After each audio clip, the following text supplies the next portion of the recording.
2025ல என்ன ட்ரெண்ட் ஆக போகுது அப்படின்னா ஃபிட்னஸ் இண்டஸ்ட்ரி தான் ஃபுல்லா ட்ரெண்ட் ஆக போகுது. ஏன் அப்படி சொல்றேன் அப்படின்னா, ஒரு காலத்துல வந்து அர்னால்டு காலத்துல எல்லாம் பாத்தீங்கன்னா பாடி பில்டிங் அவ்வளவு பூமா இருந்தது.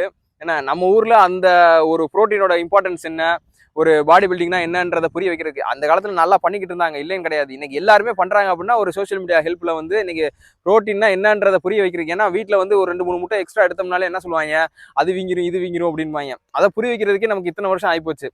ஸோ என்ன சொல்றேன் அப்படின்னா, இப்போ மெராத்தான் வந்து ஹாஃப் மெராத்தான், அல்ட்ரா மெராத்தான், அயன்மேன் இந்த விஷயங்கள்லாம் வந்து ஃபாரின்ல செம்ம ட்ரெண்டா போய்கிட்டு இருக்குது. ஏன்னா நம்ம இப்பயிலேருந்து ஓட ஆரம்பிச்சா அப்படின்னா நம்ம ஒரு டீசெண்டான டைமிங் வைக்க முடியும். போற காலத்துல நான் 5 கிலோமீட்டர் இவ்வளோ டைமிங்ல முடிக்கிறேன், 10 கிலோமீட்டர் இப்படி முடிக்கிறேன், 21 முடிக்கிறேன் அப்படின்னு டிஷர்ட்ல போட்டுக்கிறது தான் பெருமையா இருக்க போகுது. பெருமைக்காக போட்டுன்னு சொல்ல, அதுல நமக்கு நல்ல ஒரு பலன் கிடைக்குதுல. ஃபிட்னஸ்ல வந்து அப்படி ஒரு விஷயம் வச்சுக்கிறது ஒரு கெத்து தானே. ஏன்னா நான் அப்படி ஒரு கார் வச்சிருக்கேன், நான் அப்படி ஒரு சட்டை போட்டிருக்கேன் அப்படின்னு சொல்ற மாதிரி ஃபிட்னஸ் நான் இப்படி வச்சிருக்கேன் அப்படின்னு போட்டுக்கிறது கெத்து தானே. வேணா பாடி பில்டிங்ல இன்ட்ரெஸ்ட் இருந்தால் அதையும் போட்டுக்கிறோம். என்னோட பிஆர் வந்து 200 கேஜி டெட் லிஃப்ட் அப்படின்னு போட்டுக்கிறோம்.